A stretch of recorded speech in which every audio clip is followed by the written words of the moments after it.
radio programs should not be used to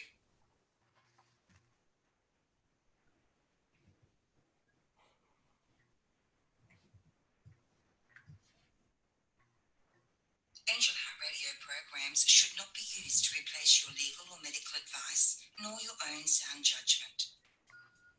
In truth, nothing can dim your magnificence.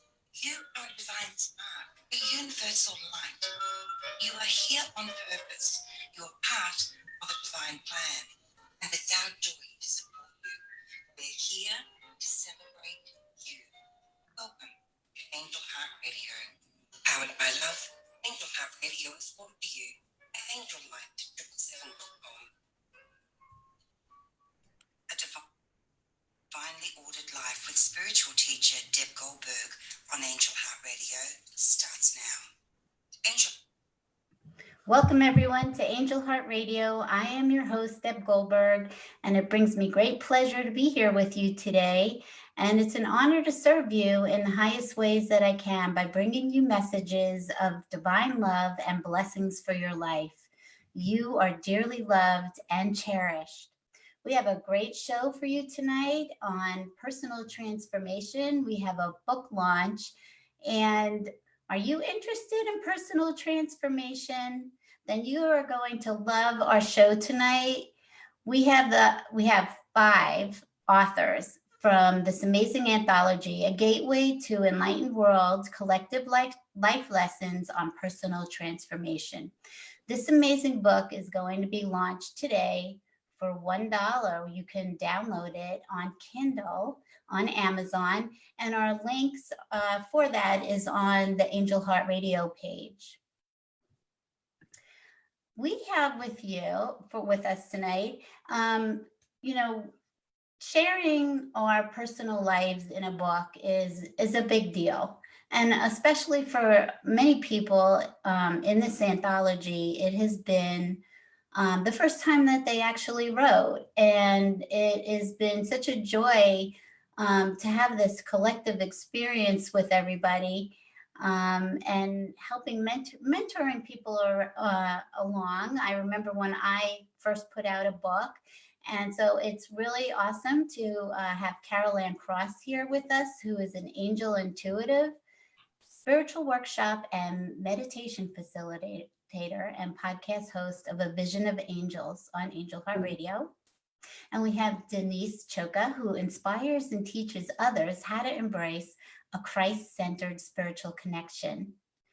Dr. Ruth Anderson, founder of Enlightened World Network and this whole amazing book series and the summit that all of this came out of. We had Enlighten You, Enlightened Women book series. Well, it's a summit, and now it's become a book series. And she's an international best-selling award-winning author. And we also have Teri Angel with us, who's a happiness coach, energy healer, medium, author, and motivational speaker, and myself. Transformation is a lifelong journey, and it's divinely guided. You learn that life lessons become blessings that take you to healing, a deeper understanding of who you are, and connecting you to oneness. So thank you for all being here today and talking about your particular chapters. Everybody can say hi. Just say hi. Hi. It has been a long day. That's all I can say. I was up late till 1 o'clock in the morning, posting and trying to help get things ready. And then there's been videoing, and Teri's done a show and or 2 or 3, and Ruth has done many. Trying to bring everybody together to meet the authors of this amazing book. So I'm going to bring on Dr. Ruth Anderson, and she is going to talk a little bit about what this book series is about and help us understand what some of the chapters are. Thank you, Deb. So this is the book. This is actually the only book in existence at this point in time So I'm thinking this is really rare and worth millions, probably, to the right buyer. So we do have Kindle that is being launched on Amazon starting today. And for today and tomorrow, December 5th and 6th, it is available on Amazon for $1. We wanted to give folks the opportunity to get their hands on this as soon as possible and before Christmas, certainly. This book, Gateway to an Enlightened World, it's actually part of a series. There is the first one was Gateway to an Enlightened World, Collective Life Lessons to Support Planetary Transformation. And that's volume 1. Volume 2, as I said, just launched today. And this one is Collective Life Lessons on Personal Transformation. And each one of these chapters are written by a different author. And each one of them addresses spiritual transformation that person went through. Some of those experiences were really quite painful, and others were really nothing but joy and transformational in that way. So it's fascinating to read the different chapters. And, you know, maybe one of them doesn't resonate with you as much, but then other ones will. Or you come back in a month and that one that you weren't feeling today, all of a sudden is making sense to you. So I just think both of these books are beautiful testaments to the spiritual divinity and how much the spiritual divinity is willing to be with us every day in the lives that we're living. So that's what those books are about. That is absolutely, it is beautiful. I've had the pleasure of reading almost all the chapters, and they are so heartfelt, and people really talking about their own experience, their grief, their joy, how transformation happened for them, all the spiritual guidance that has come through in each individual's way. And I know that there's so many of us that are going along this life that just don't kind of feel lost and really need some guidance. And we are all here to help people help them know that they're not alone. And I think these books do a great job in helping people know that we're going through the same things that they are. And that they can really get a lot of relief from these books, of knowing that this is how we went through it, this is what happened, and even though everybody's going to have their own unique journey, it's going to work out for them for the good.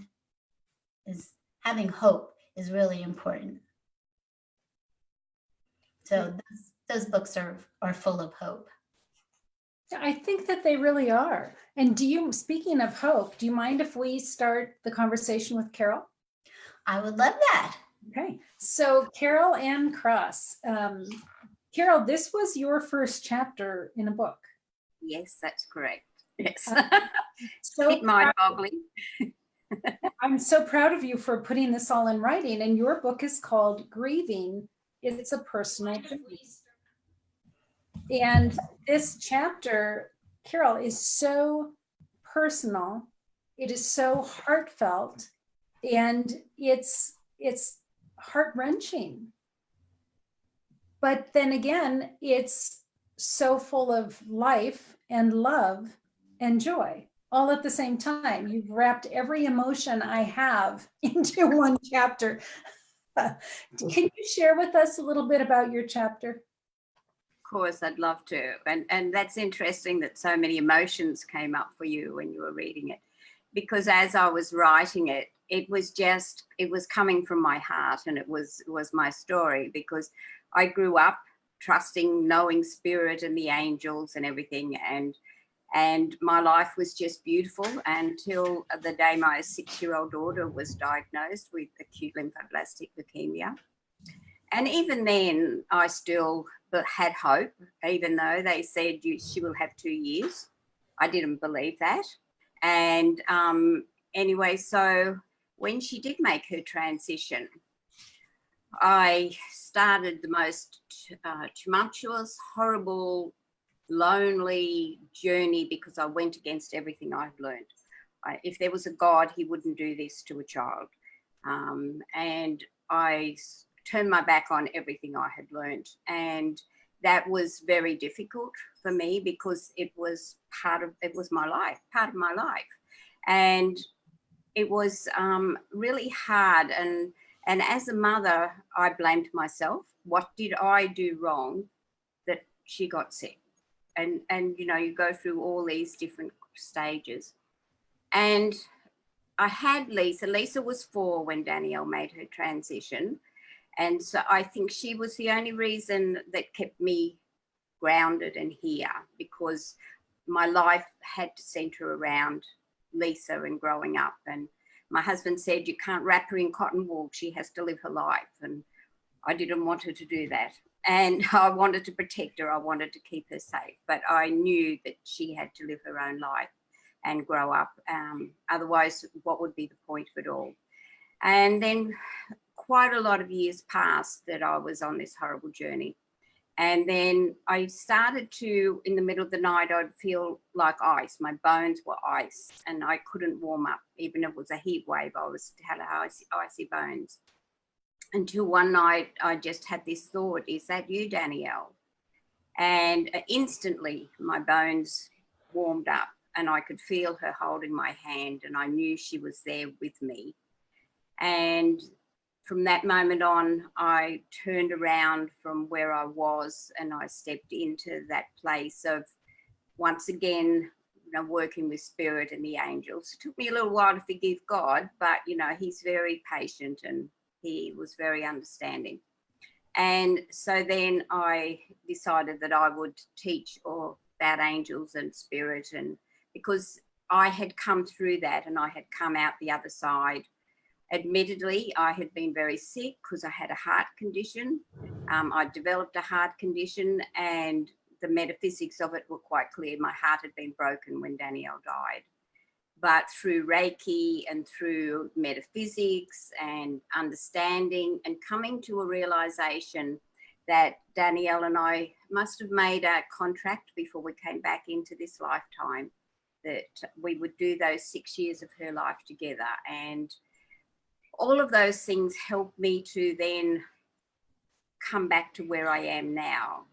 And so what my thought is now, as well as sharing all of my experiences about the angels and the ethereal world and all of those things, is I want to be there to support anybody who's going through something similar to what I went through, because just to have somebody who knows how it feels without saying, I know how you feel, because that's the worst thing you can say to someone is, I know how you feel. And then sort of as life moved on, when it came time for my mother to make her transition, I thought, you know, I would grieve, but I would be fine. And my mum and I knew we would, because she was a clairvoyant, and we knew we would meet together after she'd made her transition. But what I hadn't realised was I also, my physical self had to have a grieving for my mother. My spiritual self knew she was fine and she was out of pain and everything, but my physical self had to grieve. So that was a big thing for me to realise after what I had gone through with Danielle. And so it's sort of, it's not like a bookend or something, but it just goes to show the gamut of grieving. And we all grieve differently and we all relate to what is happening differently. And the other thing I think is important to know is that you don't always know when that grief is going to hit you. For example, when Lisa had her 21st birthday, I thought I was fine. We came home she was down in Canberra. We did it in Canberra. Came home and I hit the proverbial wall and I cried for days. And my doctor sent me off to a grief counsellor, and he said to me, every time Lisa hits a milestone, he said, you're going to go and you will revisit some of the grief with Danielle. and you need to be prepared for that. And I thought, oh, that's fine. And then she got engaged, and then it was the wedding day. The wedding day hit me. I was just a nervous wreck, and she's just such a beautiful angel in my life. And she said, the aisle's not wide enough for you to walk down with Dad and I, but if you just walk in front of us. So that was what I did. And I have to tell you, my program for the wedding was going like this, as I was shaking and emotional. But as I walked into the chapel, I could not see one human person. All I could see was the chapel was filled with angels. And I knew that Danielle was there with us and everything. And yes, once I'd got through the first part of it, it was fine. But I think, we need to be prepared for all these things that come along. It's not just, we can put into pockets. We just have to be aware there's a gamut of things that happen as we're living this life. But it's all things that I believe I've signed up for. It's a contract in this lifetime. And, I can look at it so differently now. And what I want to do is to let people know that, yes, there is that light at the tunnel. And yes, it's emotional. And yes, it's fine to cry. I still have days that I cry, but, not to the same degree. But it's more a thinking of, oh, what could have been. But then I think, but no, it's not. How fantastic I had Danielle for those 6 years. And so you look at life with a different perspective, and I think that this is what we all can do. But sometimes we just need that little bit of support and understanding. So yeah. Carol, your chapter is beautiful, and your story is so inspirational. And as you were talking, I was thinking, I can live through anything as long as I know that those that I have loved and lost aren't gone. No. I can survive anything else, but I don't want to lose them. And your chapter reiterates that so clearly, that there is life after life. Yeah, definitely. And I think, the more that people can understand and believe that, because it's about, to me, my words are belief and trust. And to me that, they are here with us all the time. And it's just us having that quiet, still moment within sometimes, because we get busy and life takes over, and then we need to stop and breathe. And, oh, yeah, she's here with me today. And she's standing here right next to me right at this minute. So, it's about, and we don't need to be somebody who's a clairvoyant or anything like this. It's about just, we can feel the energy. If we just go within, take a few deep breaths, and then we can just, oh, yeah, I can feel that. I know their love is here with me, and I know they're beside me. And to me, that is just, that helps. And it can help anybody, and it doesn't matter who it is. But I'm just so blessed that I've had this wonderful opportunity in my life, and now I've come through the other end, and Lisa is married, and I've got 2 amazing grandchildren, and life is good. And here I am, and I would never ever in my wildest dreams believed I would be here with all of you wonderful people, and it's just such a blessing. So thank you for everything, Ruth. Oh, my pleasure. Thank you, Carol. Deb? Thank you, Carol. Your chapter is really impactful, and so people are grieving a lot, especially we've been talking about the holidays during the Sunday summits, right? Is that there's so much grief happening, whether it's losing a loved one or being separated from family or whatever is going on in people's life. So, but I think the topic of losing a child is probably one of the hardest ones that most people deal with. And you bring such grace to your chapter and how you speak about it, so that people know that they're not alone ever. So thank you. You're welcome. And Teri Angel, who I believe is an angel. Teri's an amazing person that I've got to know through the good fortune of being involved with Ruth's Summit. And she has written a beautiful chapter called Release. And you know, as I'm thinking about it, your chapter and Carol's chapter and my chapter, and you're talking about grief too, right, Denise, in your chapter, and Ruth, you're talking about how to pray. That I think that it all ties together, because regardless of what you're grieving, we have to move all of this through, and this is what your chapter is about, right?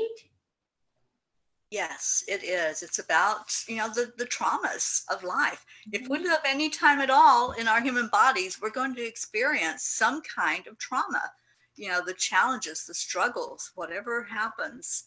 That's why we're here, is to learn through our contrast, learn through our experiences.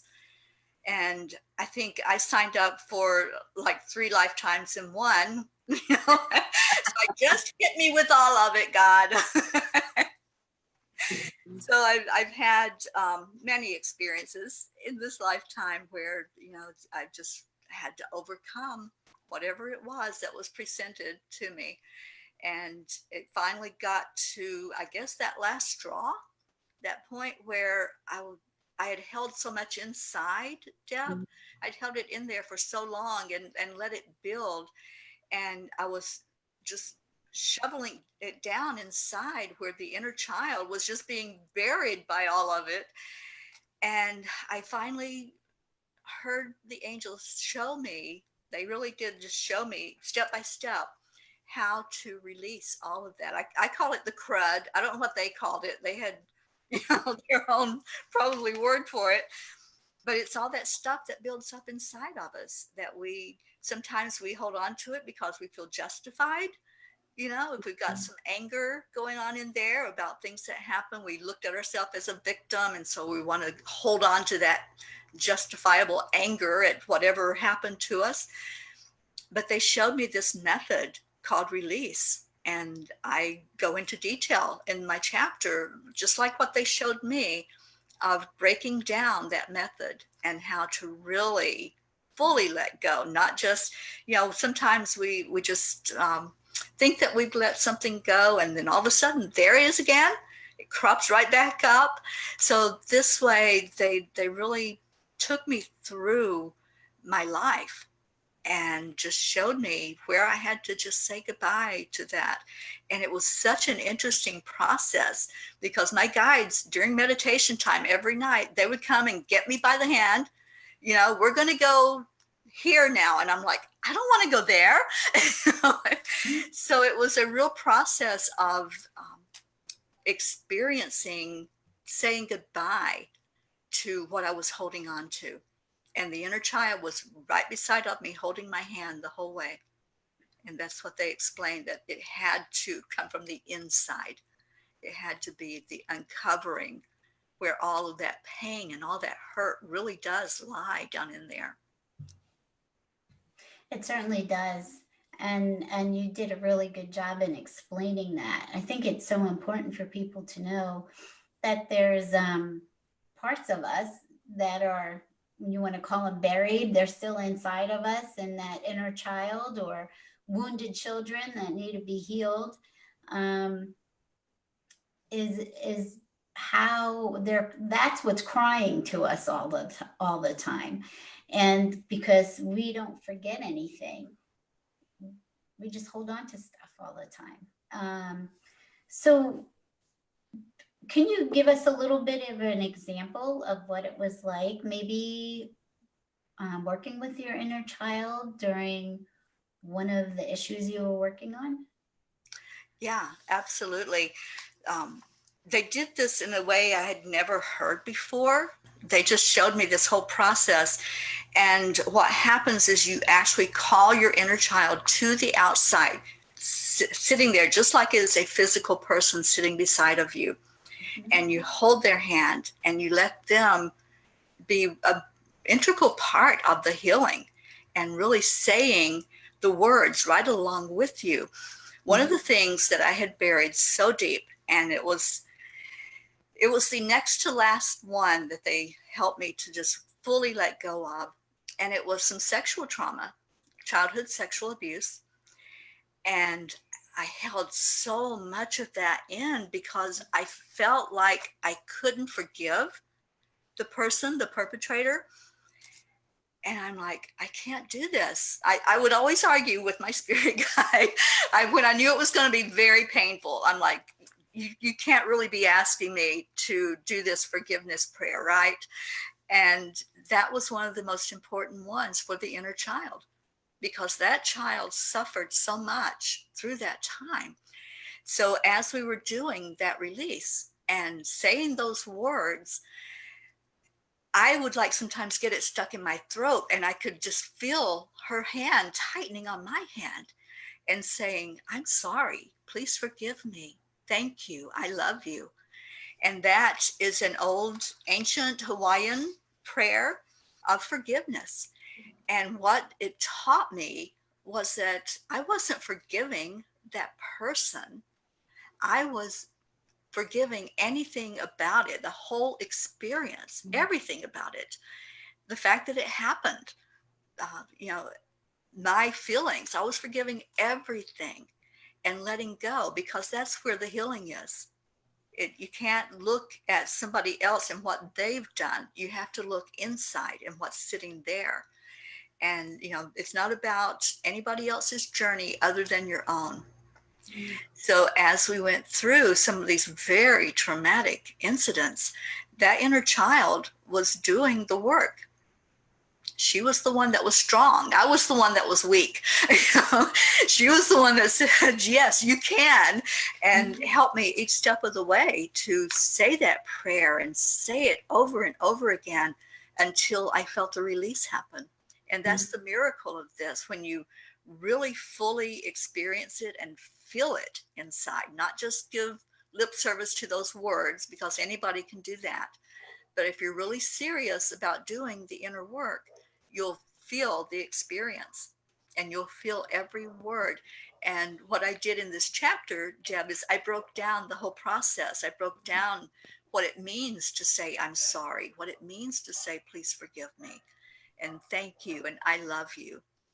And then you get to that point where it's like, wow, I really let it go. And you know that you let it go because you kind of take a little temperature gauge inside and say, is it still there? Do I still feel yucky when I think about this? So yeah, it's a very powerful process that they taught me. And it came at a time when I was just going through another one of the traumas in life and had gotten to that point. It's like, okay, I'm done. I'm done. Help me here. Right. Well, thank you for describing that and talking about it, talking about these deep hurts that we've gone through, and that you're sharing that in this chapter, and giving people a tool to use so that, working with your inner child is really, really important. I've learned the same thing. And using the Ho'oponopono prayer is so powerful. Yes, it is. Yeah, I had never heard it before this experience. And my guides just put everything in front of me, what I needed to reach that point where they could open me up and show me exactly what to do. And one of the things that I had to hear was that I was worthy. And I had to not just hear it, but to really feel it too. And that took a while because of everything that had built up, everything that was just like filling me with all of this sense of I wasn't worthy, that if I was worthy, this wouldn't have happened. So again, getting rid of the victimhood mentality and really feeling that, yes, I deserve good. I deserve happy. Life's supposed to be fun. So they helped me to uncover what was stopping me from really enjoying my life. And it's been totally different ever since that experience. It's been just really a lot of spiritual growth and learning what my real mission is here, And that changes and gets tweaked along the way, but at least they showed me the lighthouse that I'm supposed to be, and not somebody that's cowering under all the fear and all of the hurt that was there. Mm-hmm. Oh, well, thank you so much, Teri. I'm so happy that you also have a chapter in this book as well, because you've had one also in the first book. Yes. And so is all four of us. So, I think that all of us are always pulling on the root of something to get rid of whatever's blocking or holding us back from really feeling fulfilled. And as I'm listening to you and Carol, and I know the rest will come, is so much reinforcement how much God loves everybody, that there is divine support in whichever way anybody will receive it to get you through whatever it is that you're going through, that it's always there. And I think that's another thing that these books do is, and I think you've mentioned that, Ruth, is that the divine comfort is within each person, and it is always there giving you what you need. It's just being open to it and receiving it. So thanks. And Ruth, we're going to turn it over to you, and you will talk about Denise's chapter. Perfect. So Denise Choka here is a pretty new author. She had one other chapter in a book, but and she has written articles for Enlightened World. But this is her second chapter, and it's called "Come to the Table, Come Home." And I know for Denise, she has been learning one of her major life lessons. And we all know that the big growth and transformation comes when you are walking through the fire. It's not when life is easy. And so Denise has gone through major transformational growth these last 6 years. And this chapter really kind of sums that up. So Denise had her husband say, our marriage is over, and through the divorce process lost her daughter half time. And because I know Denise personally, I know that it would have been easier for her to give up a kidney than to lose her daughter half time. So Denise, I know that you have learned incredible amounts about yourself as a mature woman and a spiritual being in your physical body. Do you mind summing up some of the things that you've learned along the journey? Yes, I've learned so much. And first I want to thank you, Ruth, because you've really been my angel on earth. I'm looking at Deb, who's hosting Angel Heart Radio. I'm looking at Teri, whose actually last name is Angel. And then I'm looking at Carol, who has angels with her. I mean, I see, Carol, when you talk about your daughter, your curtains move behind you. So I don't see angels like you all do, but I'm pretty sure that's Danielle there. I think you mentioned she was there. But when I think about my story after hearing Carol's, mine just, it pales. It feels so insignificant. However, having lived it, it actually was, it was debilitating, right? I mean, I really couldn't function, and Ruth knows that.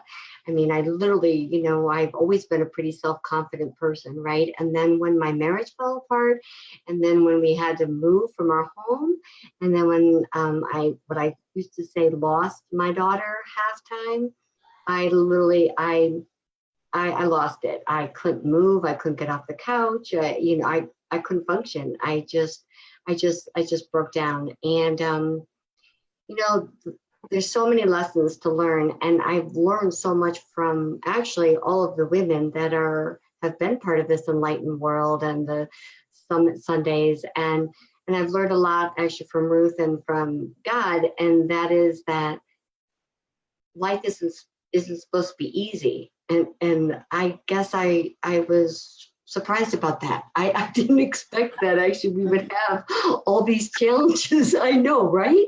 I mean, I'm a 56-year-old woman and I'm just learning this. Like, really? So to, you know, like you were saying, Carol, you want to help other people, right? Like, I want to help other people not go through this. But, you know, the reality is, I think, as you said, Teri, you know, you have so many issues. I think that's what life's about, right? Is how do we get through issues and what do we learn and how do we navigate them? You know, one of Ruth's lines to me always is, it's not that you're facing a challenge. We all have challenges, right? It's how do you react? How do you react and how do you actually come out of it? And I'd have to say that one of the biggest lessons is that I have not lost my child. I've had to share my child, okay? And Carol, your story just breaks my heart. And I just think that you are literally an amazing woman, because I don't know how you, anyway. I didn't for a long while, but Yeah. I'm back here now. Yeah. Yeah. So for me, I mean, I still have my daughter, and I'm really happy that you have another daughter, Carol, too. And she's doing wonderfully, and she's made it through this whole thing as far as the divorce and then, you know, going back and forth from two homes, you know, really wonderfully. And that's really should be all that matters to me. And it is. And I think the lesson is, for me, there were so many lessons, but one of them is to actually understand that you can get through it. We talk about hope. There really is hope. You can get through it. But you have to work through it. And, you know, as you were talking, Teri, about forgiveness, I mean, it took me 7 years to forgive what I call my husband now, because X is so X, right? So, but to forgive my husband, because every single week I was reminded that I actually, you know, wasn't with my daughter and I wasn't able to share that, you know, life here on earth with her.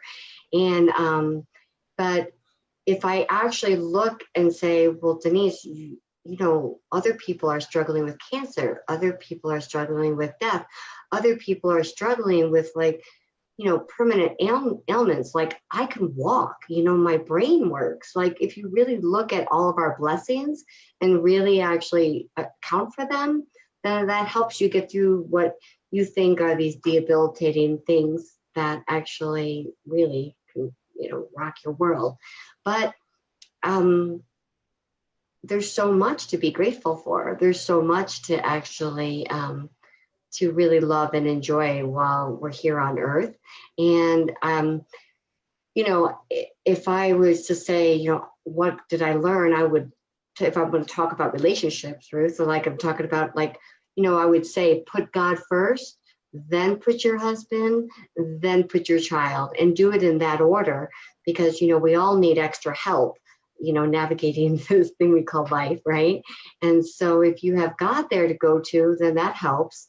And then if you actually focus on your husband or your spouse or your partner, you know, whatever your life situation is, then you then will still have an intact family in order to best serve and in love and be there for your child. And I didn't do that.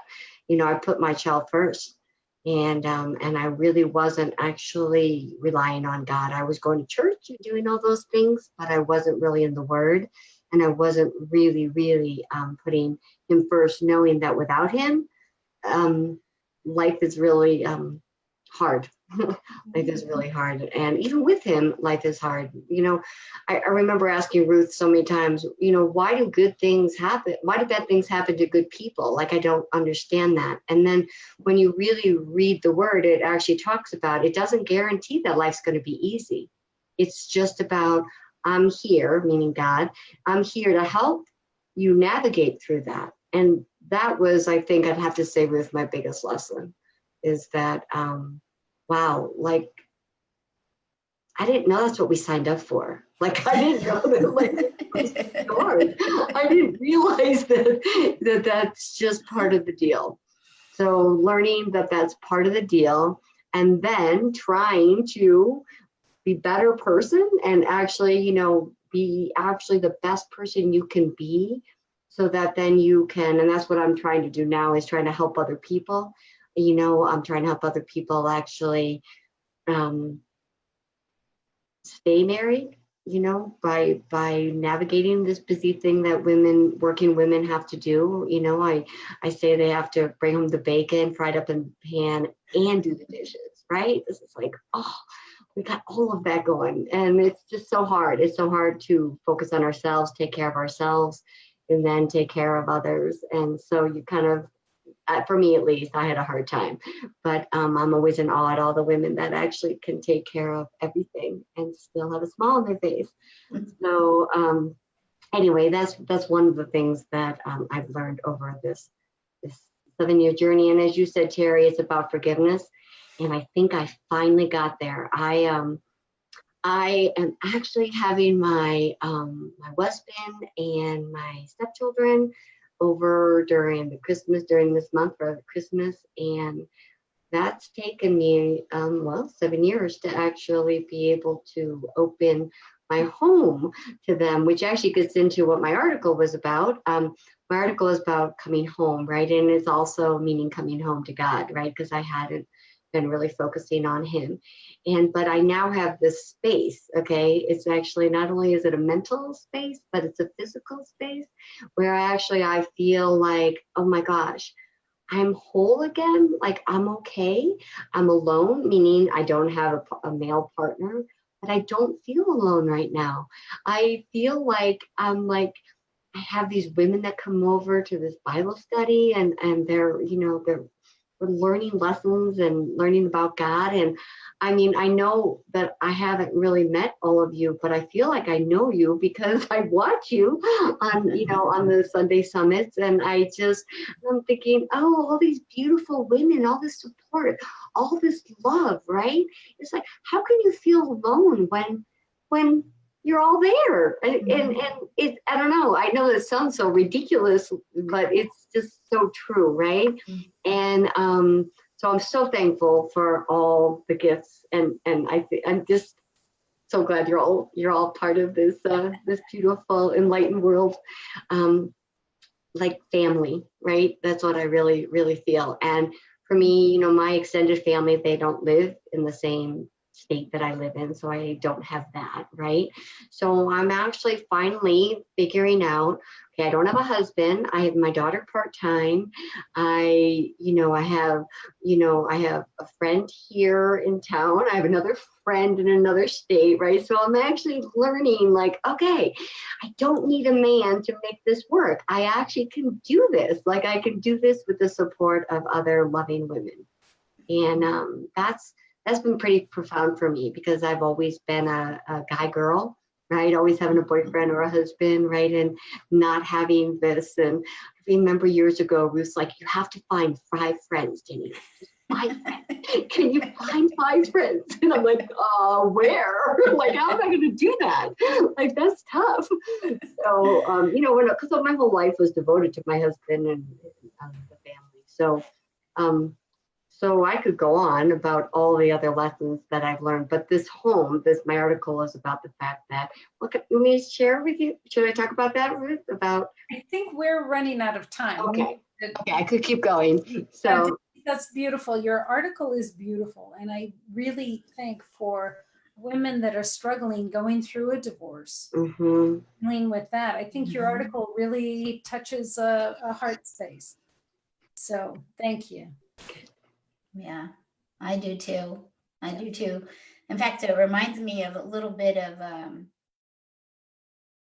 one of the other authors that was talking about the same thing of marriage ending and then not knowing how to look at yourself and your life without having your husband there. So all of these things are losses. It's all grief, and it's finding your strength that's in there that we don't always know that it's in there. Our worth, that, like Teri was saying, our self-worth. We don't know the strength that we have inside of us until we go through some of these traumatic events. So thank you so much, Denise, for sharing. And you have 4 people here. I'll count God as 5th. How's that? We got the 5. Yeah. Okay, Teri, we're going to turn it over to you. Wonderful. Thank you. This has been amazing tonight. Thank you all for sharing. I am going to Dr. Ruth Anderson. And oh my gosh, I have been so blessed to get to know you for the last few months. And as I was reading your chapter, the title is Prayerful Meditation. Is it calling to you? And just perfection was what I was thinking. It was like, I needed to read this chapter, and you knew that many people needed to read this chapter. Mm-hmm. It's interesting the way you started the chapter out. The other morning, I sat in prayerful meditation and asked God what he wanted me to share with the audience I was speaking with later that day. Now, because I have gotten to know you a little bit over the last few months, I know this is your routine. I know that you do this. And, you don't just come out with whatever is going to come out. It's like, no, I'm going to go in and I'm going to listen. Mm-hmm. And then I know what I'm supposed to be talking about. So you're treating prayer and your communion with God just like you would with a person. Like if you were talking to me, you're carrying on that type of relationship. And I love that. Now, is that something that developed with you? It did develop with me. And the way it started, I had an intuitive experience with my girlfriend who passed away 6 years ago. And so I started taking classes, and I remember I wanted so badly to see an angel. And I hadn't seen any. I hadn't seen anything else either, but I hadn't seen any. And I remember the day that I said, there is no such thing as angels, because all I had seen was like angel cards with really voluptuous, bosomy women. I thought, no, I can't buy into that. And so I said, okay, I guess there is no such thing as an angel. And I was in class, I went into meditation, and as I'm meditating, all of a sudden I see this grayish, whitish thing, and it had like ridges in it. And I went, what is that? And I kind of stepped further back and I realized, okay, I think that's a wing. And I said, okay, what is that? And I heard Archangel Michael. It was his back, one of his wings. And it was like, okay, I guess there really is such a thing as an angel. And ever since that day, I wake up in the morning. It's the first thing I do. I get up early to beat everybody else up because I want that time sacrosanct for me where I'm not going to be disturbed. And I go into meditation and I sit at the foot of God. If God had feet, that's where I put myself. And then God brings in other beings for me to connect with. And it's Archangel Michael or Raphael or Gabriel or Uriel or Cassiel or Metatron or Divine Mother, sometimes healing beings. I mean, it's really fascinating. But because I start at the foot of God, I have that comfort level that anything I'm going to be experiencing right now is coming to me for my learning and for my highest good.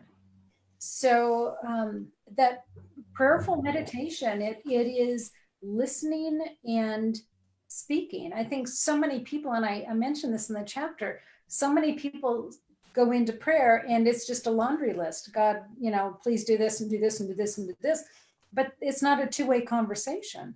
And what I have learned is that prayer really is a two-way conversation of sharing and listening. So it's been a fascinating journey for me, but that is what this chapter is about. And I loved that. I loved the honeydew list because it's so true, Ruth. It's like some people have that concept that that's what prayer is all about. It's like, okay, I'm going to go ask God for this. But you've approached it in this really beautiful way of being open to whatever is brought into you, what you hear as you're sitting in communion. And I love the words you said, come with an open heart and an open mind. And that's really what it's all about. And that's what you do. I know that's what you do because I've been around you. So I want to thank you for this chapter that's so uplifting and really shows us, and you broke down like some of the things that can keep us from hearing, which is like the mind chatter. And, you know, do you want to talk about that, about how you were able to just kind of let go and experience the thought and then let it go? Right. Because I think a lot of times, not just in prayer, but in meditation, we do that as well. Right. I was talking to someone the other day and she said, you know, I just really struggle with meditation because all these thoughts come into my head. And she said, I try to push them away. And the more I push them away, the harder it is to get rid of them. And I said, what if those thoughts were coming to you for a reason? What if you just stopped and thought about that thought, thought about that person, and what is that message? What's it trying to give to me? You know, what am I supposed to learn from this? And hand that over to God, hand that person over to God. And then it's funny because your mind just goes clear and maybe something else comes in and then you embrace that and then you turn that over to God. So to me, that's silencing the chatter. And it's not by pretending it doesn't exist, but it's really by looking at it and asking, what is in this for me right now? Yeah. So that's silencing the chatter. Self-awareness. I love it. Love Yep. it. Thank you so much, Ruth, for your chapter. Thank you for this wonderful opportunity of sharing our light out into the world with these anthologies. They're amazing. And I really appreciate you listening to Spirit and hearing what they told you to go do. And you've done it beautifully. So thank you. Oh, my pleasure. Thank you, Teri. Yeah, it's the reason why we're all sitting here together, Mhm. right? Yeah. If it wasn't for Ruth listening, we wouldn't be sitting here together. Absolutely. So that brings us to Deb Goldberg. Deb, I loved your chapter. The title is Understanding the Role of Pain and Energetic Resistance. And you really go into how you came to this relationship with your guides, how they came to you, and as you put it, they woke you up. So can you talk a little bit about how that felt, that really knowing that there was a power that was talking directly to you? Mm-hmm. Yeah, it was an amazing experience. It was during a meditation about 5 years ago. It was the first time I meditated. And the meditation was about finding your spiritual guidance. And in this meditation, Jesus comes. And although I didn't realize it was Jesus at the time, but it really started a healing process in me. And it helped me understand that there is way more going on than I ever imagined divinely, and started having conversations with Jesus and God and then angels, and the healing. And it was much like you talked about in your chapter, Teri. I had not allowed myself to feel for, I was 56 when I woke up. So I had not allowed myself to feel for over 50 years. And I had just kept shoving everything down. There was lots of trauma in my background. And I was just very focused and just went and did whatever I had to do and not worried about anything. I've described myself as a head on a stick. that my body, it's not that I didn't take care of my body. I just did not allow myself to feel things. I had a really high threshold for pain, physical pain. And I just tried to ignore emotional stuff, or I would, get on something and it would just fester, and then eventually it would go away. I would push it away. And I went through my life like that, having lots of anxiety that I didn't even know that I had. So once they woke me up, and over time, it didn't just happen in one day, there was lots of things to heal, like you discussed. And when the meditation I went to taught me inner bonding, which is healing with your inner child. So, and which was awesome, is the inner child and the spiritual component, which is, I don't think you can do it any other way. I mean, I think you have to have spirit involved in helping you decipher what it is that's coming up for you and the feelings that you're having. Like, I didn't even understand what I was feeling. I was like, what is all of this stuff? Because I hadn't felt anything for so long. I was numb. And just little by little, there was many nights I just slept. I imagined myself, like you do in meditation and using guided imagery, sleeping with my head in God's lap and my feet in Jesus's lap, because I was too scared to be by myself. I didn't understand what was happening inside of me. It was like everything that needed to be healed was just like, hey, I'm here. You need to deal with me. And I didn't know how to process anything. And it was funny because I was a therapist for so long. I called myself an unhealed healer, of really not wanting to experience my pain. I did not want to experience, and nor did I know how to experience my pain. It was always, I'm putting a smile on my face because there is a part of me that's happy, and I was loving what I was doing, and I was just living in that world and disconnected from the all of the things that I experienced through life. Yeah, kind of like you put them in another room. And I love what you brought out in your chapter, that pain and illness are meant to teach us lessons. So this is like the understanding the role of it, that they are there for a purpose, and that takes you then out of that victimhood mentality that I'd mentioned earlier. It's like, wait a minute, what is that all about?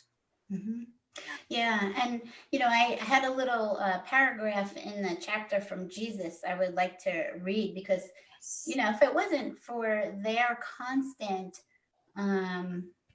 love and nurturing and talking to me and explaining to me and helping me feel, I don't know what I would have done. It was just too overwhelming to try to do it by myself. So this is what he told me about illness and pain, that they're not real. However, your body is used as a mechanism to speak to you. As a human, you believe you experience illness and pain. In those moments, you are to be in a state of openness and peace so you can dive deep into what your body needs you to know. Fighting, denying, or resisting the situation makes it worse. When you are peaceful and allowing, you can connect with the pain or illness in order to understand what belief or thought needs to be corrected. I know there are books that tell you what your pain is in your body or what your illness could be from. This is useful, but you still need to dive deep because there are beliefs that need to be healed. And there are parts of you that do not want to let go of those beliefs. Divine love needs to heal all of it with truth. And, I have to keep rereading that, because I think what's important is the resistance that I talked about is shoving things down. I don't want to deal with it. I don't want, there's something going on with me, but I don't want to deal with it. And it still happens to me. This is an ongoing process of learning how to allow myself to feel and be in the moment and allow myself to just experience whatever that is. And it's really easy to just want to feel joy and not feel all the other parts, the feelings of life that also, come along with it. So when you shove things down or you're in denial, you create an energetic resistance ball inside of you. And what that does for me, it turns out to be pain in my body. or it turns out to be an illness, a disease, mental health problems, because it's like your body, your mind's telling you, because your mind's controlling your body. Your mind is causing all of this from your belief system. And when you can, when you're not allowing yourself to feel, it creates so much havoc. It's like toxic to you. And then your body's completely energetically unbalanced. And all of this stuff manifests on outside in your body and in your life. So it is a real trick, actually, for me. It's been a real process of trying to understand I have to feel my feelings, and it's okay to feel your feelings, even if they don't make sense. It doesn't matter, because half the times they don't make sense. Sometimes I start feeling sad and there's nothing to feel sad about, but there's a part of me that feels sad and I need to address that. So yeah, it is an interesting journey for sure, and it's always ongoing. Always. I love that. And I loved your chapter. Thank you for sharing how that all happened. There were words in there that really touched me. And I think it really is something that we all need to hear. And that was, I am not the artist, I am the canvas. Mhm. So thank you. Thank you for being you and for being that bright light for others to see. And you're just wonderful and amazing. And I just love the relationship that you have with spirit, and how you're always willing to hear what they say, express it out, and then look at that. So thank you. That helps us when you do that. That helps us to process things as well. So I love your chapter, Understanding the Role of Pain and Energetic Resistance. Thank you. Thank you. Thank all of you. Oh my goodness. You know, this whole day has been about celebrating as many authors as we can.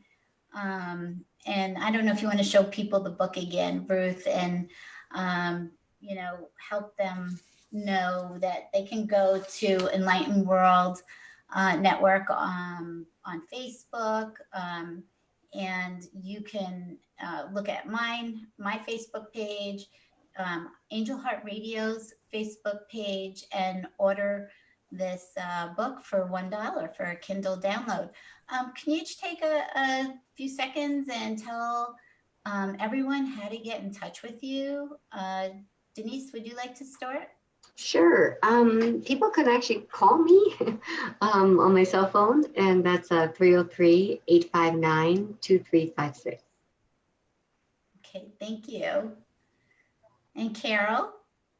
Okay, my website is carolsangelwings.com, and there's a contact page on that, or they can email me on carolsangelwings@gmail.com. Thank you. Teri?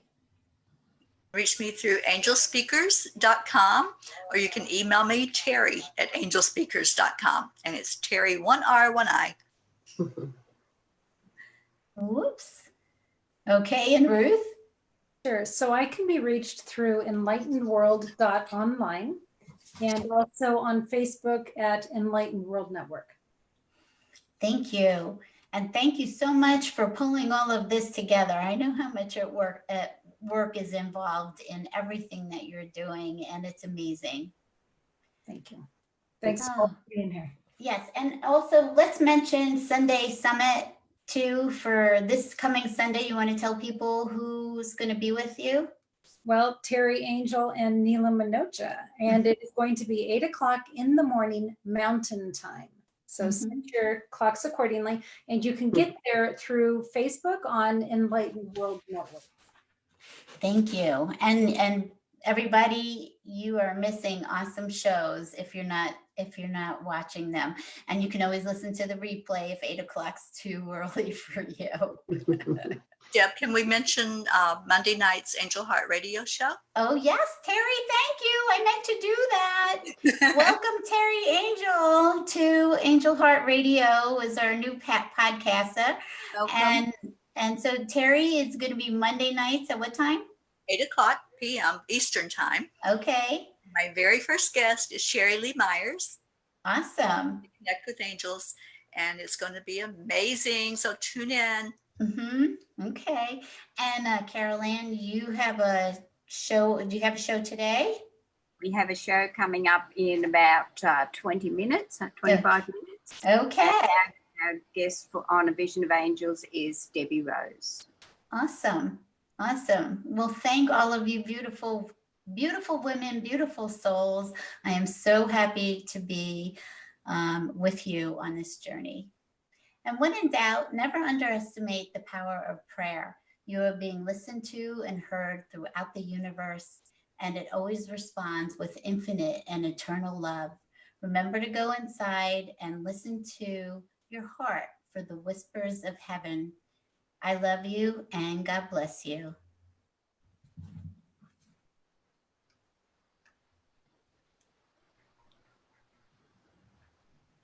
In the world, and to let you know that we appreciate who you are in the world. You can check out who's on, when we're on, and who our guests are at angelheartradio.com. Everything is there. It's all just one click away. Angel Heart Radio programs are powerful tools to help you in your life and your life experience. They are not intended, nor should they, be used to replace your medical or legal advice. Powered by love, Angel Heart Radio is brought to you by angellight777.com. The views and opinions expressed by Angel Heart Radio hosts, guests, co-hosts and associates should not be construed as advice from Angel Heart Radio.